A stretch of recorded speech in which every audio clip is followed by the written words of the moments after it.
And as always, we're going to be looking for accurate context, good risk management, and always exercising good patience.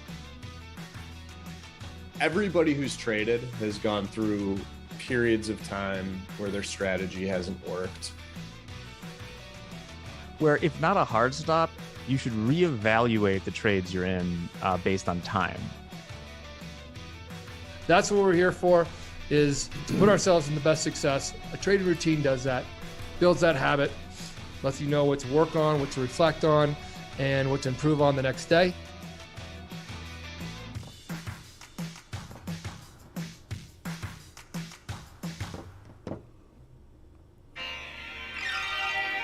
Good morning and welcome to the Market Forecast. Happy Friday, everyone. Yes, it's Friday the 13th. I was thinking of a different song for this morning, but with stocks higher this morning, being Friday, and hopefully you're in a good mood, but there's got to be a morning after. So as we get into that, as always, I'm John Hoagland. Thanks for trusting me with your time. As always, we're seeking context, good risk management, and exercising lots of patience in the markets. As far as economic numbers this morning, the import-export prices have come out, both of them lower than expected. Mostly the import numbers came out 0%. They were looking for 0.6%. Export numbers, they were looking for 0.7%, came out 0.6%. What all that means, I don't really know.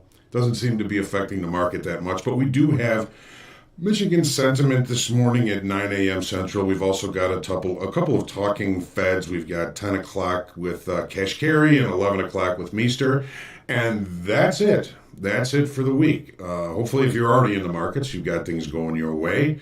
As far as things that I'm focusing on and that the traders probably overall are noticing as they get up and get ready for their trading day today. Elon Musk has put the Twitter deal on hold temporarily, apparently over some due diligence issues. Apparently Twitter has stated that 5% of their users are bots or fake news. Musk disagrees, and I have to say I kind of agree with Elon Musk. Further complicating things, Tesla shares are down 30% on the year from the year highs. Bitcoin surges back up above 30,000, up about 7% right now.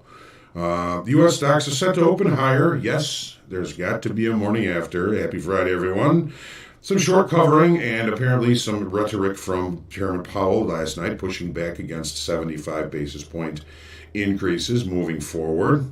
And crude prices back on the upside as supply fears from Russia resurface. That's something that's going on all the time.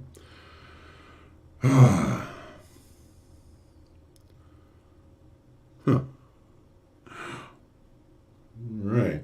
So apparently we've got things working well here this morning. As always, please make sure you hit the lucky like button, share, comment, question, feedback, and heckling are always welcome, as well as love and kindness. Make sure you subscribe to our YouTube channel so you can notify when we do go live. The VIX down 4.5% this morning, still above 30, but just barely at 30.25. The dollar index down slightly at 104.75, and the 10-year yield holding steady at 2.9%. I'm going to say good morning to everybody this morning. Shaw, good morning. Happy Friday to you as well. Brian and Marie, always a pleasure to see you. Tachyon, good to see you. I hope it's a good vibe day for everyone. 7:40 profit in practice, still focusing on trade execution, done for the day. Nice work, Tachyon. You're being very diligent in your work, and that's a good thing. Consistency helps. Robert, good morning. Dan Trader, good morning. Christo, force-driven. Happy Friday the 13th, yep. Good morning, Theo. Devant. Powell made some interesting mea culpa comments on NPR yesterday post-market. Will be interesting to see how these markets react this morning, and it always is. Alfred, good morning. Glitter Sandwich. Terrence King, Bill, Charles, Kevin, Jay Crockett, Zorain, good morning. Denise, good morning. Kevin, Echo. Weird echo. Let me take a look.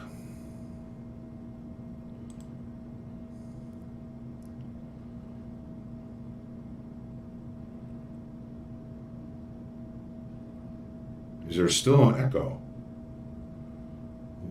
I think there should be.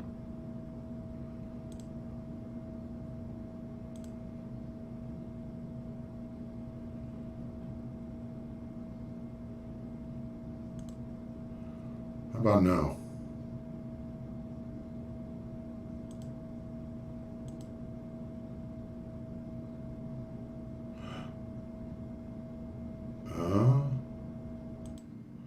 How about now? Is that better? I think I just got it. Okay. Something I screwed up this morning, and not the computer's fault. I think that's probably better.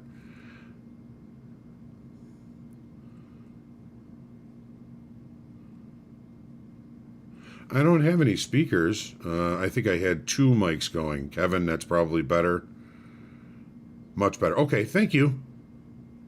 Sounds good now. Okay. All right. Thank you very much. Where was I? Shaw, Weird Echo. Okay. Frederico, Jerry's awake. Hopefully I am too. Uncle Benny's creepy campfire stories.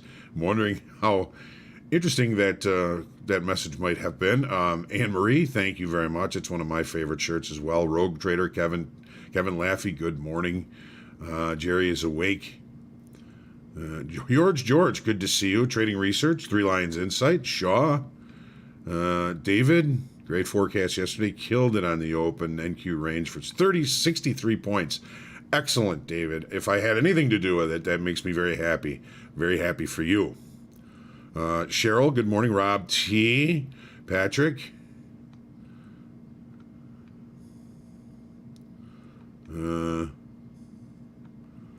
think we've got the sound better. Devon, thank you. Khalid, Nick, Christo. Yeah, I did something that I shouldn't have done to the audio on this platform. So I got it good now. Thank you, Frederico, Shaw, Rogue, excellent. Anne Marie, thank you. All right, I think we've got all the bugs. That's it. No more gremlins on the market forecast.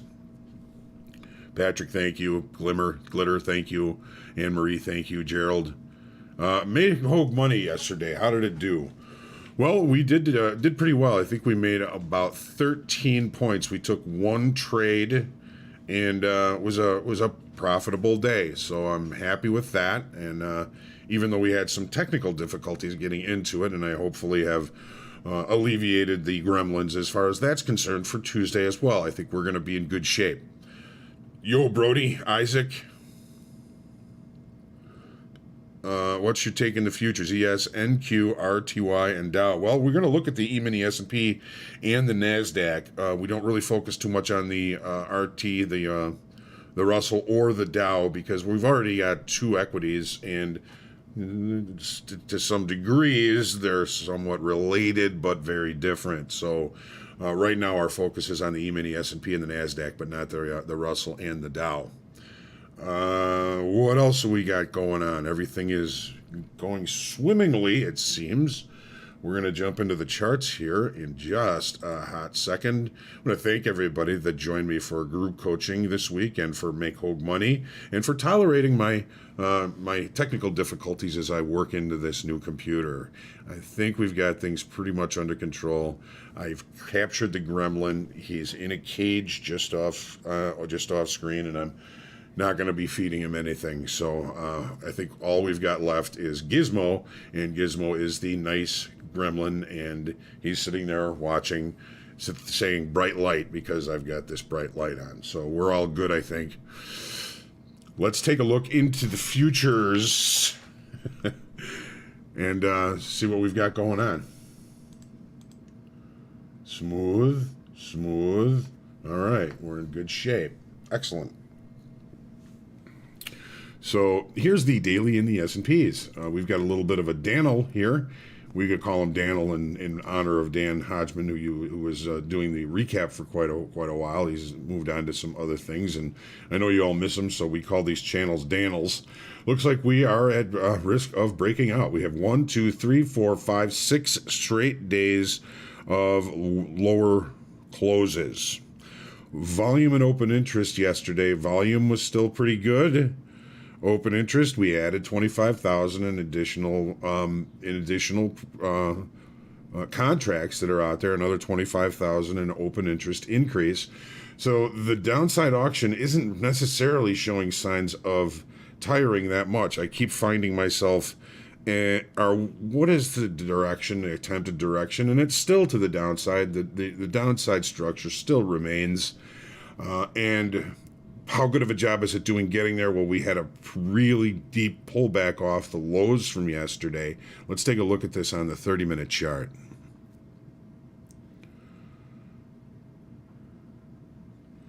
So here we've got loosely our Daniel here, looking like we may be breaking out to the upside. We've been adding open interest and have had value moving lower for quite some time. The late spike from yesterday, we opened below it, we traded up to basically, check this out. I don't know how many times this happens in trading, but it just seems to happen quite a bit. So we opened lower below our late spike yesterday. The market wiggled around and took a look to the upside. Where did it look at for the upside? So I think we talked about yesterday morning, somewhere over the rainbow, somewhere, come on, let's get big. Let's get big. Okay. All right. So we knew that the base of the late spike was down here. There's always the possibility of the market taking that out and going to visual levels in the previous day at any point. As we all know, ACH, anything can happen. So we talked about yesterday the high of the M period and the high of the L period, somewhere between there, being an extremely interesting area for an execution.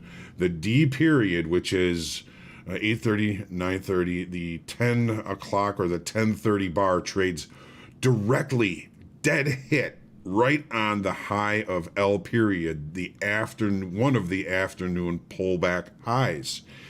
Somewhere between M and L high, we ran out of buyers, we found sellers, and were swiftly rejected back into range and rolled over for the better part of the day to put in the low all the way down here. And then finally at 2:30, or 2 o'clock, we started to find some buyers. 2:30, the buyers continued to come in and bring this market right back to what ended up being the point of control for the session yesterday. Well, what's the point of control?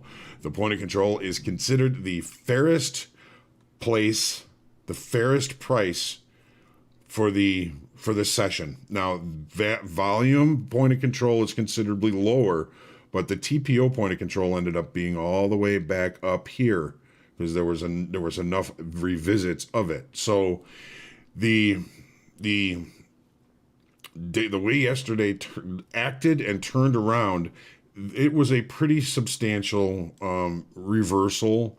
But I think most of the fact that we've moved value lower and had an increase in open interest, I think we've trapped even more shorts into this market now.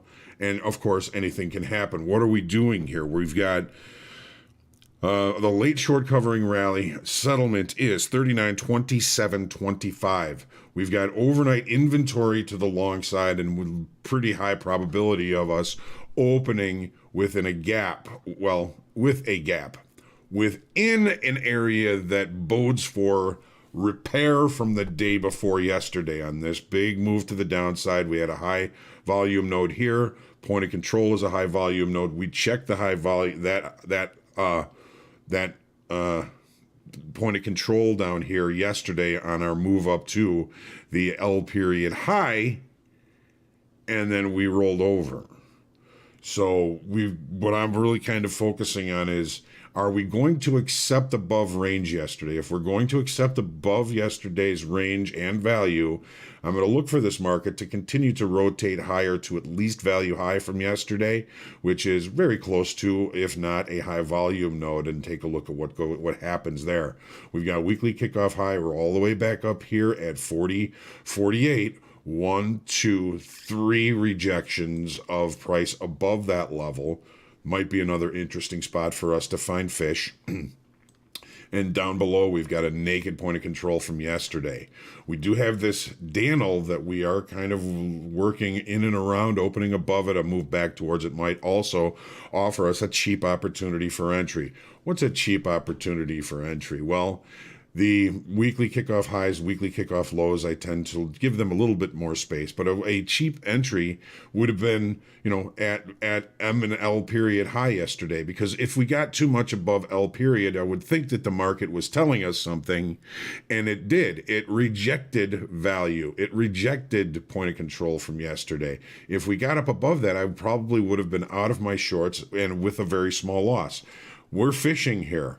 The last thing I want to, I'm okay letting the fish steal a couple of worms. I don't want it taking my whole pole and rod and reel. All right. So keep your losses small. Look to these levels. Look to the levels that you're seeing, that hopefully you're thinking context, you're using a consistent lens to look at the market, and use those levels to limit your risk. Even if you're at 2-to-1 reward over risk and you're right half the time, you can build an empire that way. It's all in the reward over risk. To me, not everybody's like that. There are scalpers that are just looking for a high win percentage and just, a few ticks. And that's okay if it works for you. So overnight long, gap rules. Can't close the gap relatively early. My first stop would be value high from yesterday. I keep gabbing too much.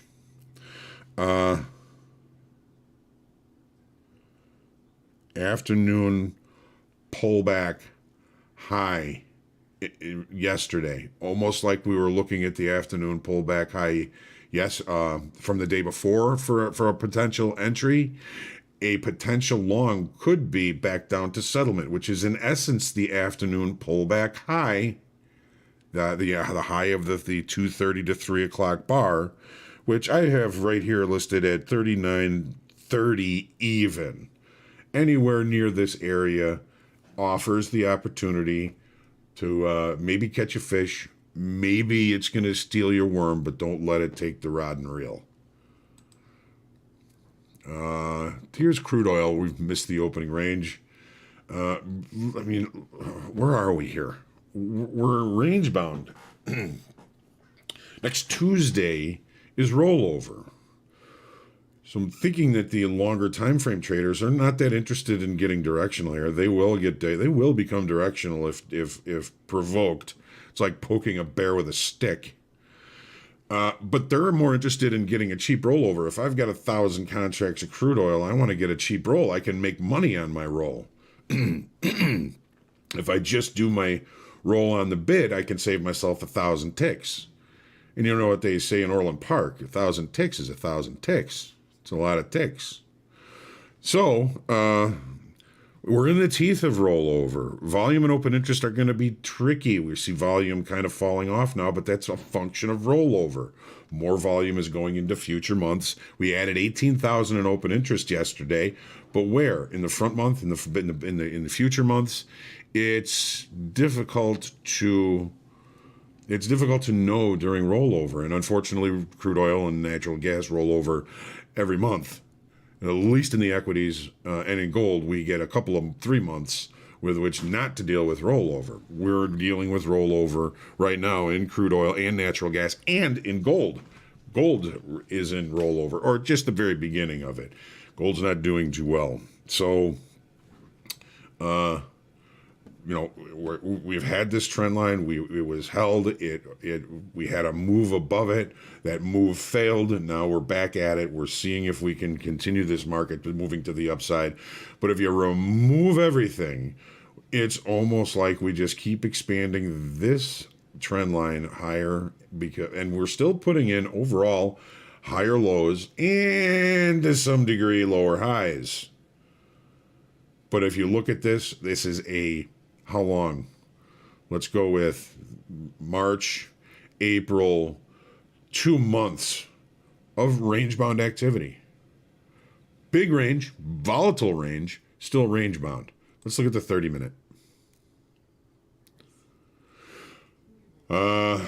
So we took a look down below 103, which is weekly kickoff low. We had a one close down below it, now seeing some rejection, some continuation to the upside. Here's yesterday, here's today. Settlement is 106.13. Put that on your charts. We've opened with a gap, which sometimes tells us that the opening range may be something that we'd be more inclined to do, but because it's rollover, I'm skipping this product altogether. Let's take a look at the first minute, that opening range, and see if that has offered any opportunity. And it's already burned us twice.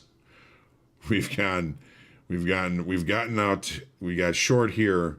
We got long here. This is one of the things that the opening range has a tendency to do when it's not performing. And why doesn't it perform? Because a lot of traders look at this. The more traders that look at it, the less likely it is to succeed. The predatory algos know that there's a bunch of stops that got hit right here to enter into shorts and short time frame.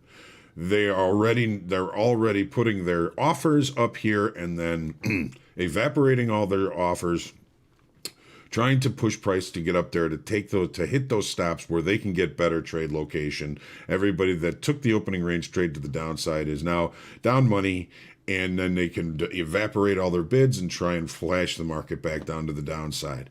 Do I have proof of this? No. The only proof I has is it happens over and over and over until the short time frame traders abandon the opening range trade, and then we have and then it'll start to perform a little better. There's periods of time when the opening range, depending on the market, sometimes you'll get 6 out of 10, 7 out of 10 days where the opening range is one extreme or the other. It has not been happening. Part of that is the volatility. Part of it is, of course, the more traders that look at it, the less likely it is to perform.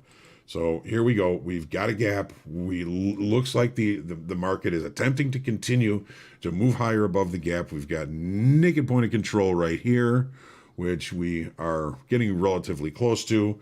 Weekly kickoff high is $114. God, I hope we don't get up there. Last week's high, this point of control, all targets, visual targets for price. I'm not going to be selling this market until I get some sort of structure to lean on, because again, I'll let the fish take the worm, but they're not getting my rod and reel. Let's take a look at the Nasdaq. So, just kind of going back, I gotta go. It's like when you tell a story and you start in a place and then you have to go back and put some reference to it. Yesterday we had a decent stab down and we were unable to reach 20%. That's a visual level. It's on everybody's charts and we didn't get there. What doesn't happen is as important as what does. In the Nasdaq, however, we hit the 30% off the all-time high yesterday, and then we found our buyers, and we see that there is indeed a morning after. What do we got? We lost open interest in the Nasdaq while we gained open interest in the E-mini S&Ps. I find that interesting. Is that short, long liquidation? Short covering? What the heck happened? It's hard to know. Decent volume yesterday, and that kiss of that 30% pullback, and then the buyers that came in, volume was still good. There's a drop in open interest. Buyers short covering late yesterday.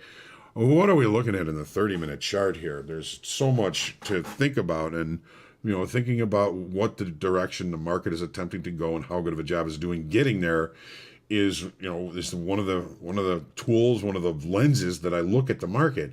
This move to the downside and the value lower loses open interest, so that it would seem that the market, even though on higher volume, less people are interested in continuing this move to the downside. So this is part of the reason that I think this pullback may be a little bit more than a pullback, but again, anything can happen. That's our acronym here, ACH.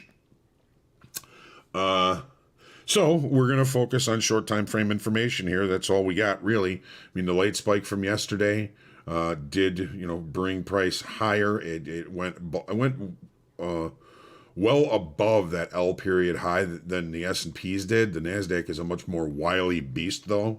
It's like I feel like the coyote trying to catch the roadrunner, and the rocks fall on me every time I trade the Nasdaq. So I'm just sticking with my S&Ps.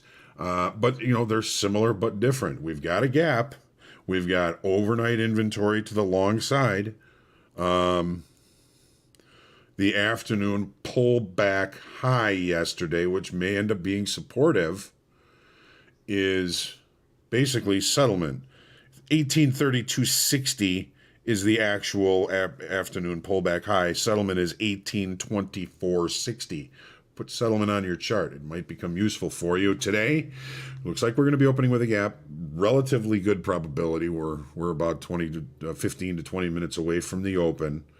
That puts me again, if we can't close the gap, and in a situation where I'd be looking for a check of the point of control from yesterday above that value high. Well, this is from 2 days ago. Value high from 2 days ago. A little bit of repair might be just what this market needs for a Friday. And gold. We're in trouble here. Our gold and our little friend gold here. Volume and open interest build validating lower pricing, higher volume. We added 6,200 in open interest.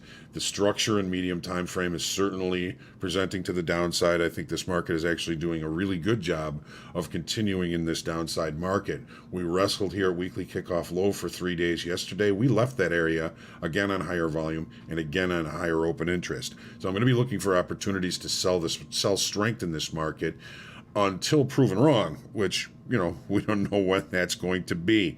We got a January swing low down here, which is 1783.80, that I'm sure that there's a lot of eyes on. And when the traders have eyes on a level, they just have a tendency to make the market go there. So this swing low is an obvious target. Does that make it less probable? Maybe. Let's take a look at the 30-minute chart, because we did have a late spike yesterday to the downside. Here's our late spike. The base of that late spike is 1832.60. I think I said that for the afternoon pullback high for the Nasdaq. I get a little lost here. Afternoon pullback high in the Nasdaq is 11,956.50. Very close to settlement. All right, so we have a late spike. We have an opening below a late spike. That says that the market is accepting lower pricing, and it certainly seems to be continuing and accelerating to the downside now. We've got negative delta, so our delta is congruent with direction, but it doesn't mean that there's not more going on to this. The base of that late spike, again, is all the way up here. We've got some overnight inventory to the short side, but right now that overnight inventory is getting paid. They're not getting scared out. The last thing I want to do is try and catch a falling knife on the other direction. I don't want to fight this move to the downside, and every time I say that, we end up putting in a new low, or a low, not a new low. We end up putting in a low. I have to wait until I get some structure in the daytime frame that I can lean on, so that if they do take my worm, they don't take the rod and reel.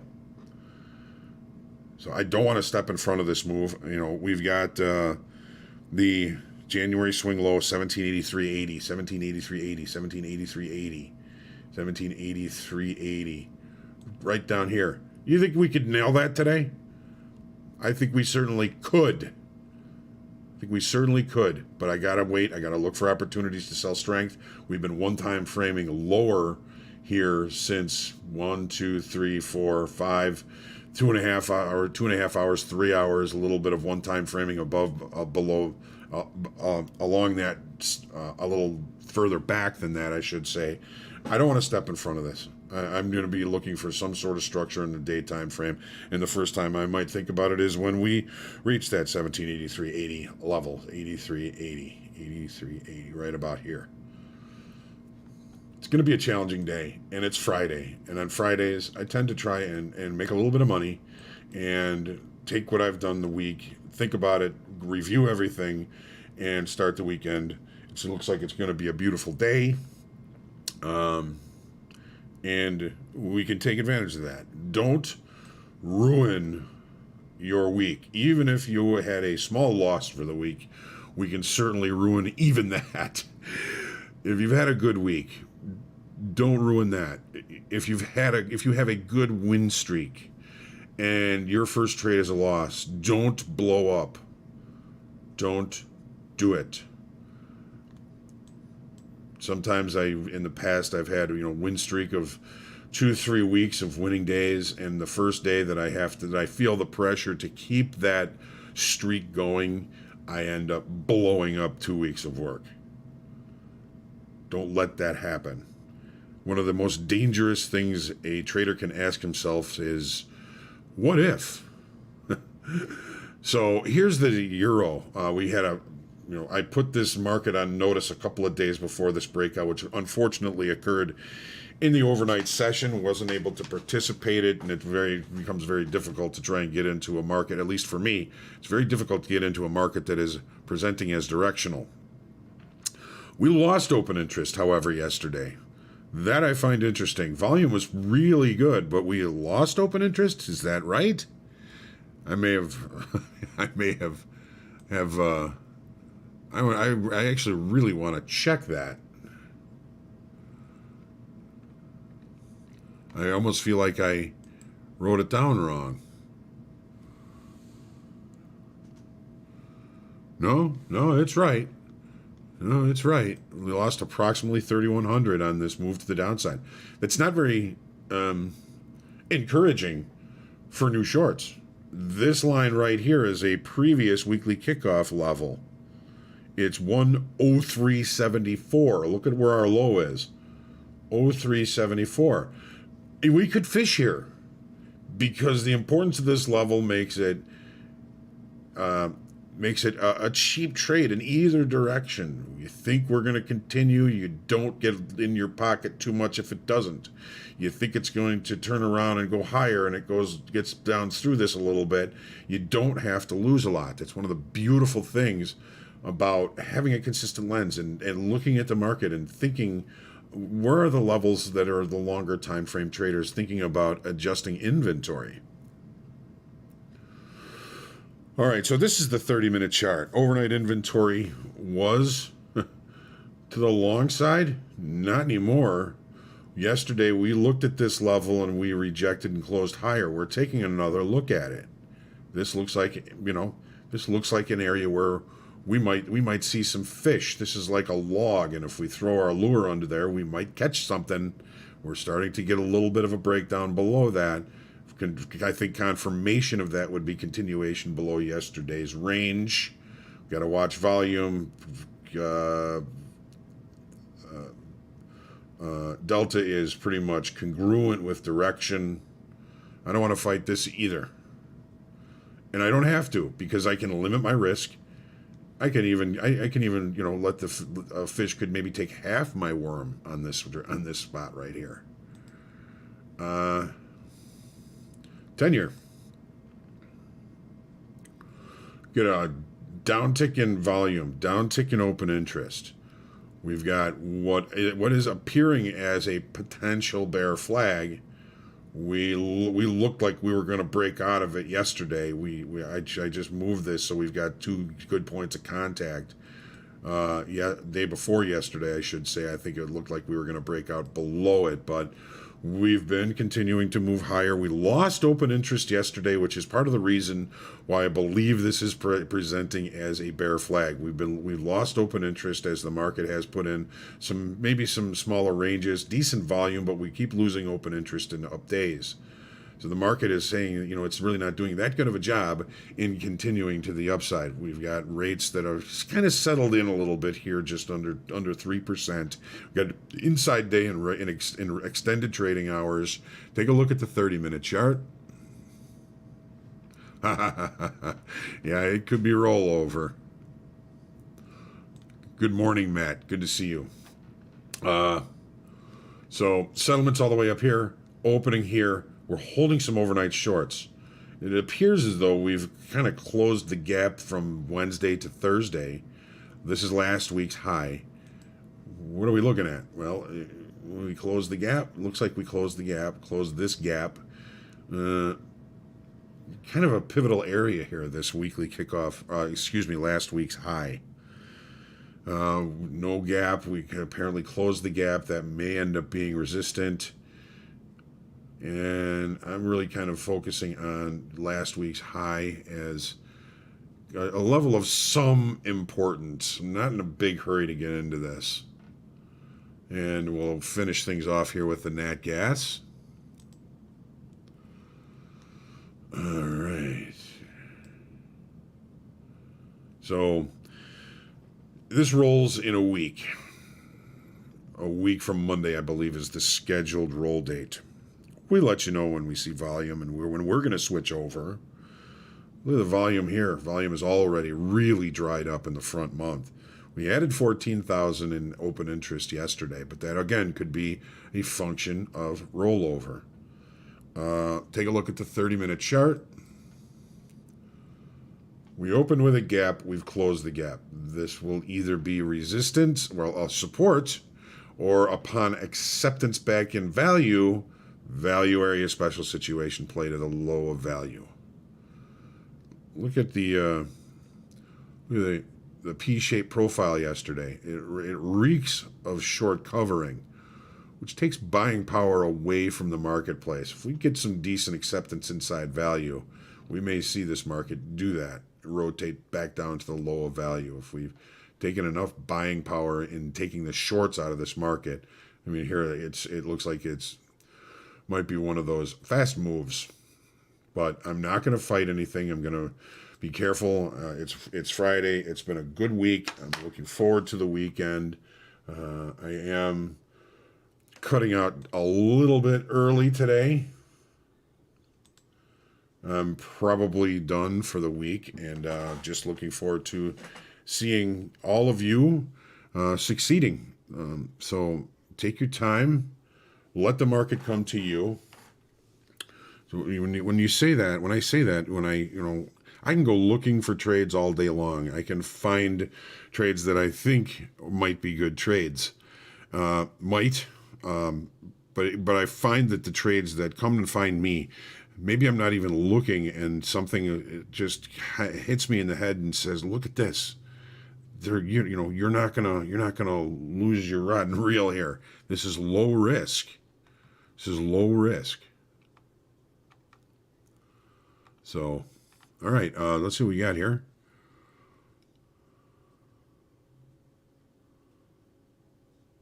Good morning, Dan. Good to see you. James got caught up watching the charts. No trades taken. Learning patience. Good. Patience is important. We make it back to Wednesday's opening. Rain Scott saw and he conquered, leaving lots of single tranches in the overnight. It's okay, Giuliano. Just glad you're here. I hope Vince is all right. You like the worm, not the rod and reel. Yeah, somebody said down here.